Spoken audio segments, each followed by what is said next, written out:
Pandit Jawaharlal Nehru, the champion of the Indian people, 1889 to 1964. Pandit Jawaharlal Nehru has made any description of his own personality comparatively simple by publishing one of the most revealing books of modern times, which tells us the story of his own life. It is a natural temptation, therefore, for one who is writing about him to draw largely from the book itself.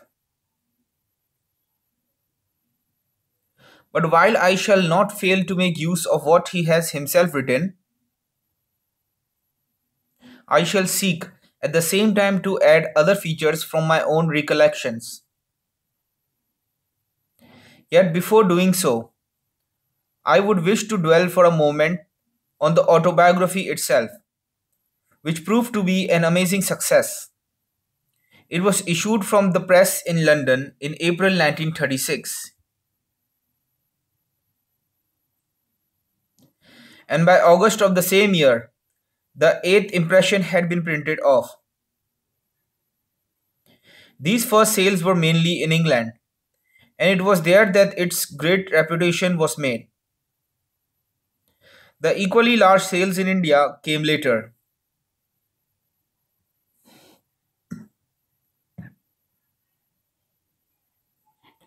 New editions are still being published, which shows that the book will continue to live when others are forgotten.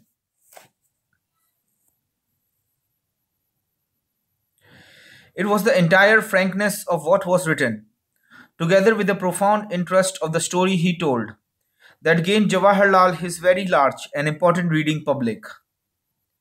He had the great advantage of being able to speak to the intellectual classes, especially at the universities, in the very phrases and terms which they themselves used.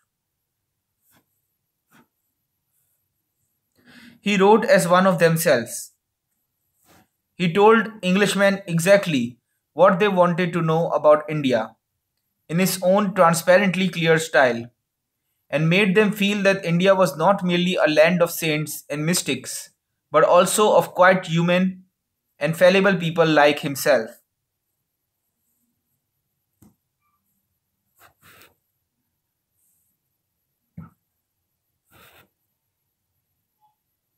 who were definitely lined up to fight against Hitler and Mussolini along with any freedom loving Englishman.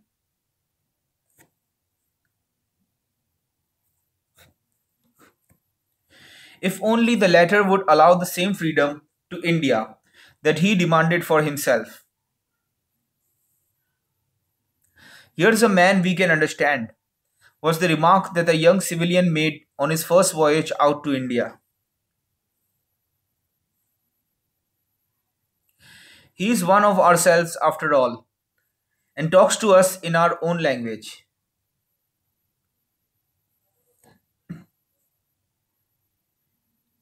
Probably more was accomplished in a few months by this one volume to swing round liberal opinion in the West than had been accomplished by the many years of political struggle that had gone before.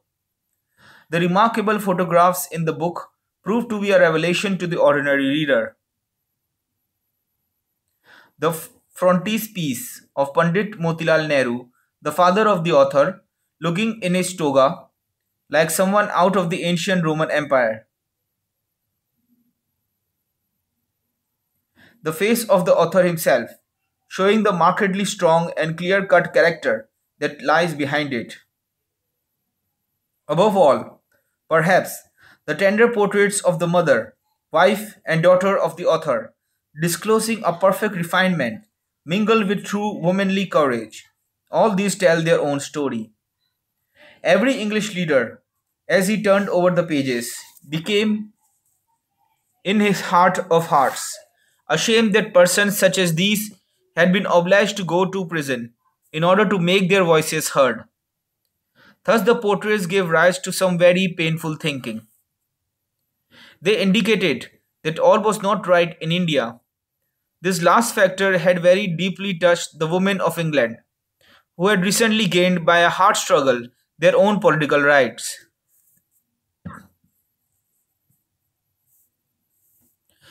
The woman's influence in England at that point in the time was no less important than that of the men, and their full weight was being thrown more and more on the side of Indian freedom.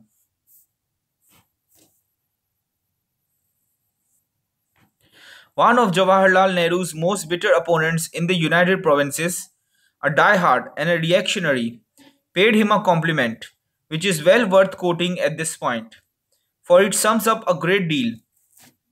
Whatever, he said, we may think of young Nehru's socialistic doctrines and his Bolshevist ideas, the efficient way in which he handled the Allahabad municipality as chairman was beyond all praise. This practical efficiency in all he undertook and his clean contempt for shoddy work won him esteem from those who disliked his politics.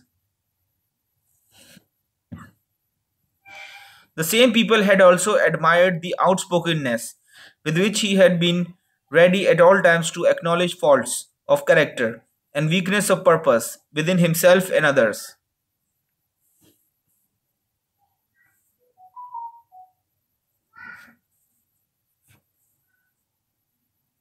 This feature in his character won him universal respect among the multitudes of his own people, who loved him with a devotion second only to that of Mahatma Ji himself. The same quality of supreme honesty spoke for very much. It endeared him to them, but along with this, the conviction that he has never hesitated for a moment to suffer with them, and on their behalf speaks for even more. In the United Provinces, there grew, year by year, a simple loyalty of devotion towards him among the villagers that was absolute in character. With a certain amount of dry humor, he recounts the story of the way in which he tried to train the ignorant villagers of his own province in the pure doctrine of non-violence, which they persistently failed to understand. What would you do, he asked a group of village leaders, if you saw me taken prisoner before your very eyes and then handcuffed by the police? We would rush in and rescue you, they replied at once in chorus. No, no, said Jawaharlal. That's just what you mustn't do. You must keep perfectly calm and quiet. You mustn't move a step. They stared at him with a singularly puzzled look, and he patiently continued, telling them that even if they saw him beaten with lathis, they were not to use any violence in return, for these things were only to be expected. But we couldn't bear it, they shouted. You have got to bear it, was the answer. And so the lesson in Ahimsa would have to begin all over again until it was learned by heart. The greatest strain of all came in the United Provinces when his own aged mother was injured by the police. Jawaharlal himself was in prison at the time. He frankly acknowledges in his book that if he had been on the spot, his ahimsa might have been put to too severe a strain.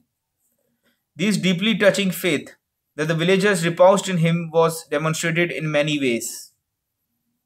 At the first, on his return from London and Cambridge, they had little chance of coming into very close contact with him, for he was incessantly occupied with various city engagements in Allahabad and also with his lawyer's work at the bar. But from the moment when he gave himself up, heart and soul, to the non cooperation movement and placed himself with absolute loyalty and devotion under the leadership of Mahatma Gandhi, this old life of his began to be changed. The villagers now were made more and more his chief concern. He worked with them, lived with them, and thus learned to understand their tragic struggle against overwhelming odds. He knew them now at close quarters, so he won their hearts and they won his. The book that he wrote gives many touching indications of this, from which the following passage is being quoted. There they were, these people, looking up with their shining eyes, full of affection, with generations of suffering and poverty behind them,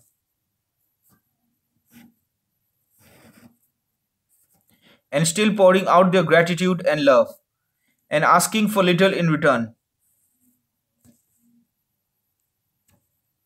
except fellow feeling and sympathy. It was impossible not to feel humbled and awed by this abundance of affection and devotion, mainly on account of his personal leadership and that of his own devoted companions. The Kisan, or peasant movement, in the United Provinces became strongly organized and powerful. The only province that came near it was Bihar, where Rajendra Prasad had won a similar confidence among his own countrymen. It is of the utmost importance to realize the radical change that came over the whole Congress movement since the leadership was given into the hands of Mahatma Gandhi. Before that time, even leaders like Jawaharlal Nehru and his father thought in English, spoke in English, regarded the Congress itself as an organ of English opinion, which had to deal chiefly with what was called educated India and its disabilities. But just at the crucial moment, when everything was at stake and a leader for all India was needed,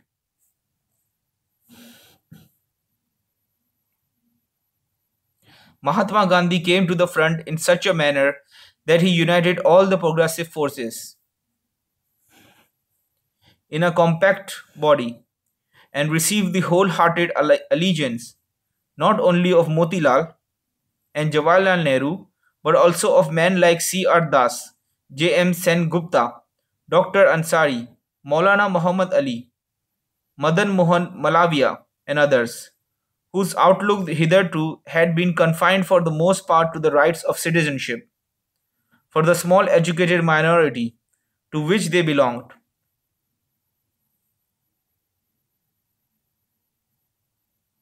The 90% of village India had only come indirectly into their political horizon.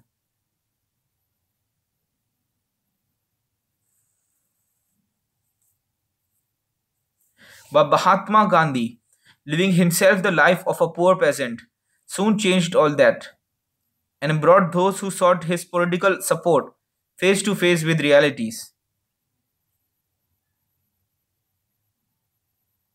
The village now became the center of the picture. Its needs were India's needs. Its language became India's language.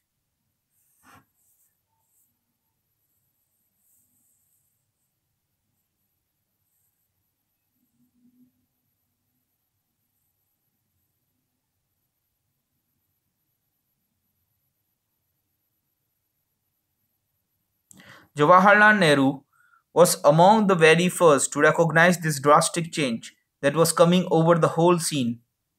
He began to work out, with some compunction, what it would mean in detail to his own manner of living. Quite inevitably, it would imply giving up many expensive habits and coming nearer to the level of those for whom he was now destined to work day and night.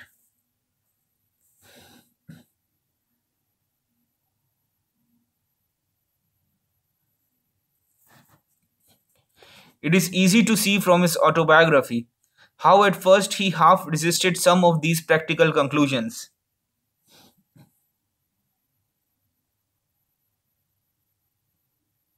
But certain public experiences hastened the process, as did also the golden opportunity of seeing a great deal of Mahatma Gandhi during those days.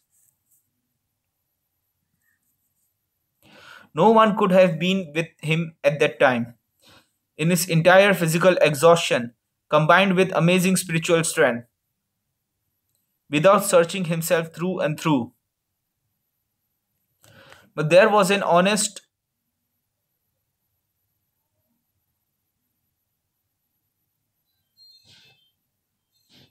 but there was an honest revolt, also which the book by Jawaharlal clearly indicates.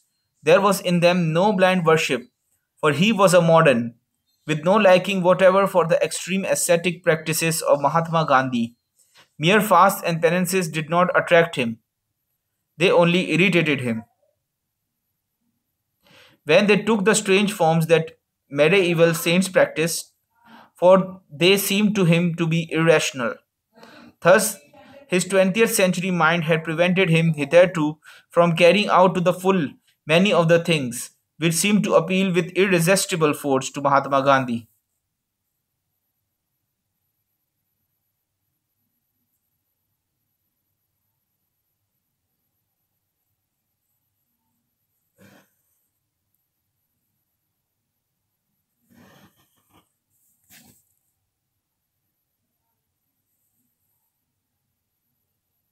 And yet, the massive simplicity of Gandhi drew Jawaharlal all the while nearer and nearer to his own standard.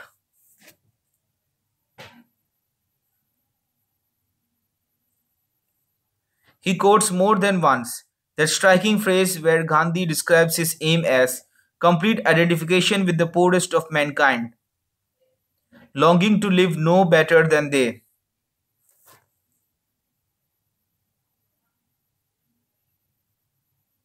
If a sheer record were taken of all that Jawaharlal suffered from the time the non cooperation was started, it would be seen to come not far short of Gandhi's own extreme privations, which brought him so close to the hearts of the poor people.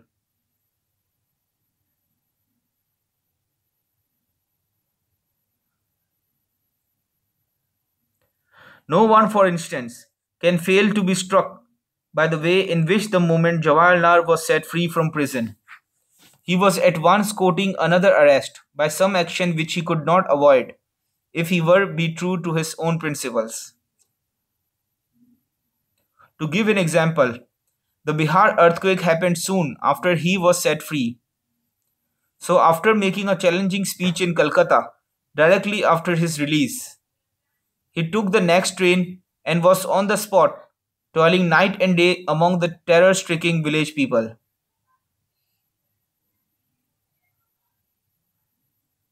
Only then, when he has done all he possibly could, did he return home.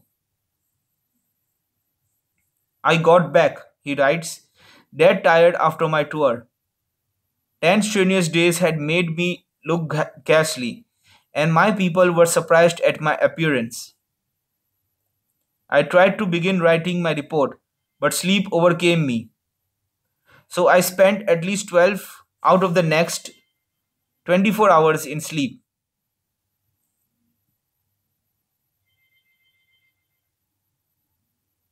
Next day, Kamala and I had just finished tea when a car drove up and a police officer alighted.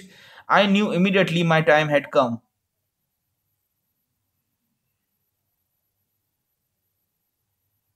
It was a hard doctrine, this complete identification with the poorest of mankind.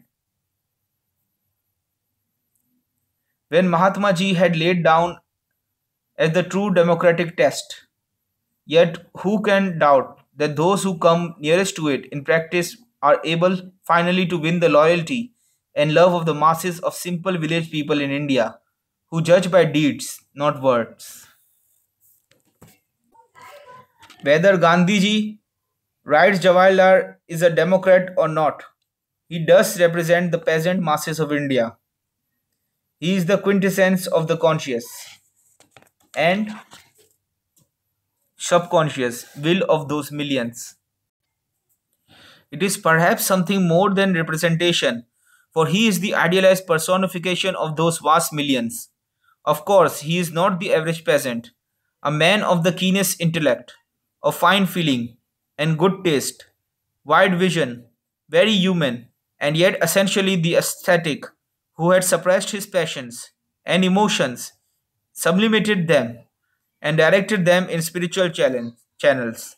A tremendous personality, drawing people to himself like a magnet,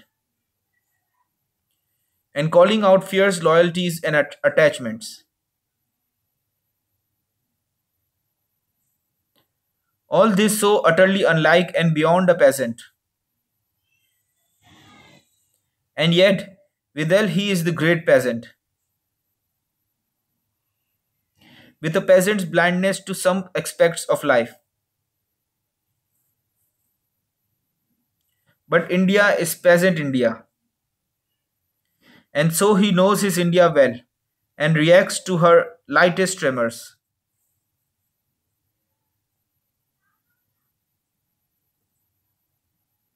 and gauges a situation accurately and almost instinctively, and has a knack of acting at the psychological moment.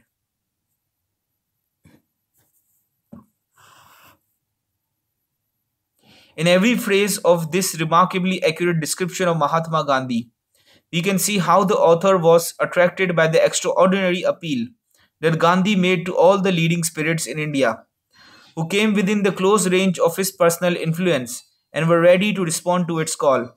I have been, writes Jawaharlal in another remarkable passage about himself, a queer mixture of the East and West, out of place everywhere,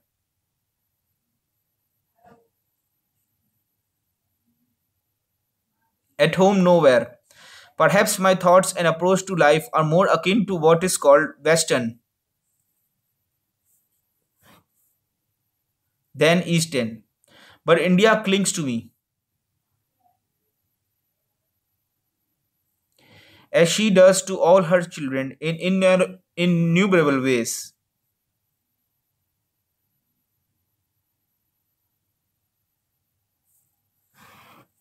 I cannot get rid of that past inheritance of my recent acquisitions. They are both part of me, and though they help me in both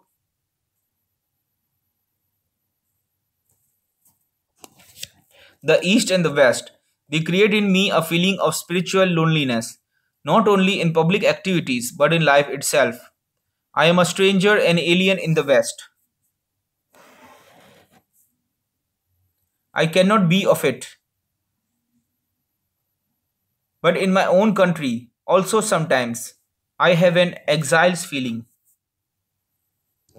Yet out of all this inner conflict, there came the power that made him the one great driving force in national India, second only to Mahatma Gandhi.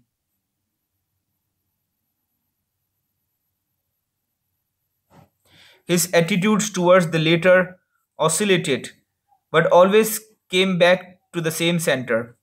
He was severely critical, yet at the same time won over to admiration and affection.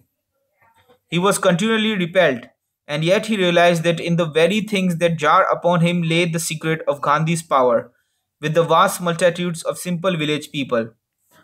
On one salient point, there was no difference between them, for they both realized that only by infinite sacrifice and suffering could India's freedom be attained.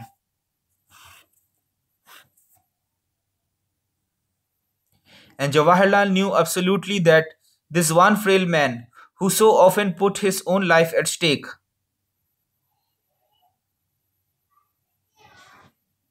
had won his way to India's hearts, as no one else had ever done, and that he alone could lead India forward to the final goal of Swaraj.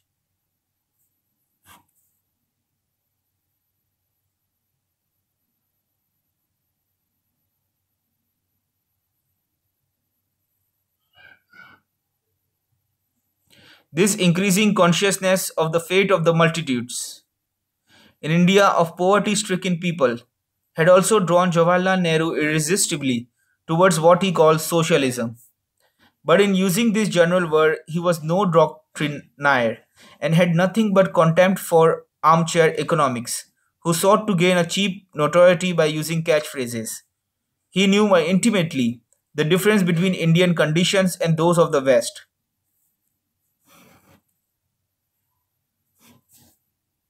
What changes had to be made in India had to be made from the standpoint of Indian economy, not that of Europe.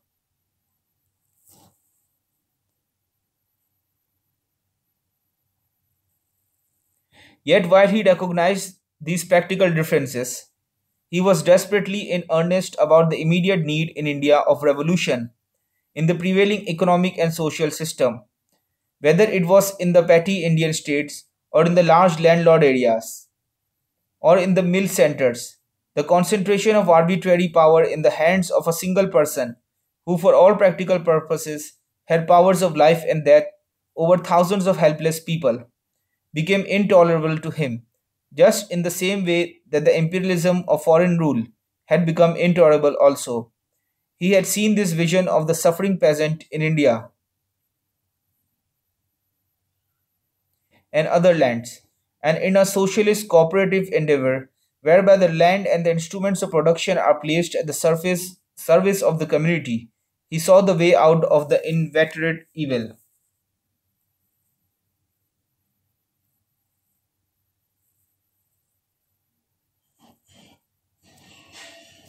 He quotes the moving lines of the American poet E. Markham from The Man with the Hoe.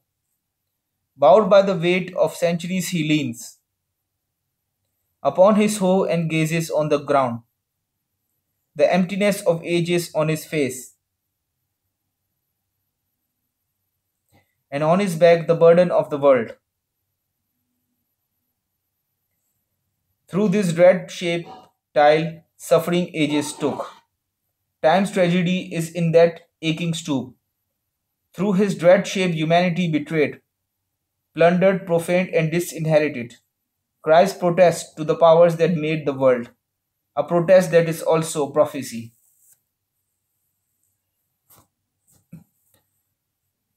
Strangely enough, at this very point, Jawaharlal, having gone thus far with Mahatma Gandhi and having half accepted his hard doctrine of complete identification with the poorest of mankind, parted company with him as to the methods to be employed for bringing the evils to an end.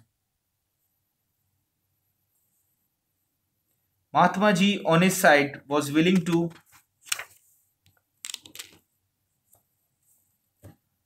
allow the Raja and the moneylender and the zamindar and the mill owner to go on with their personal role over those who were economically in their power, provided the one religious quality of divine charity, which which he would call ahimsa,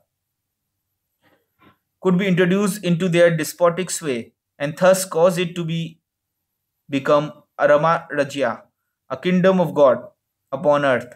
But Jawaharlal, on the other side, could see no lasting remedy in such a personal change in the heart of a single Raja, or Zamindar, or mill owner.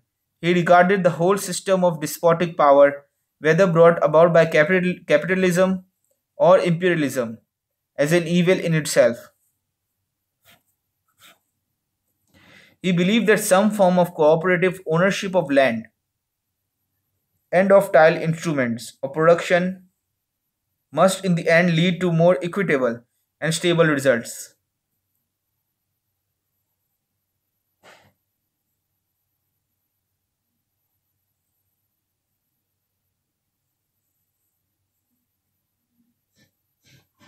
Thus, the soul of Jawaharlal was vexed within him when he saw Mahatma Gandhi holding out the hand of cordial friendship and even partnership to those whose very function in society he believed to be destructive of elementary justice.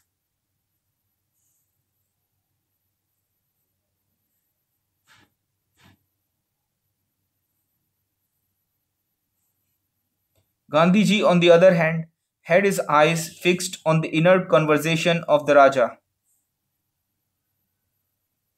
and the landlord and the moneylender and the capitalist, which would lead them to a voluntary surrender of their power.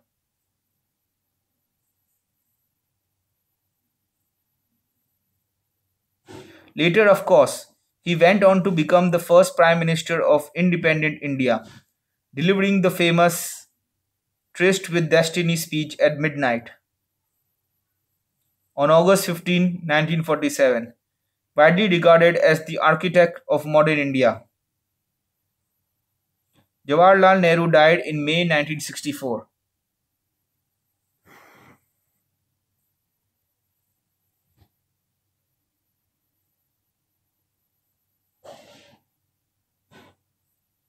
Looking back over what I have now written, I can see that I have attempted an impossible task in trying to compress into one brief article the life story of one of the greatest personalities of the modern age.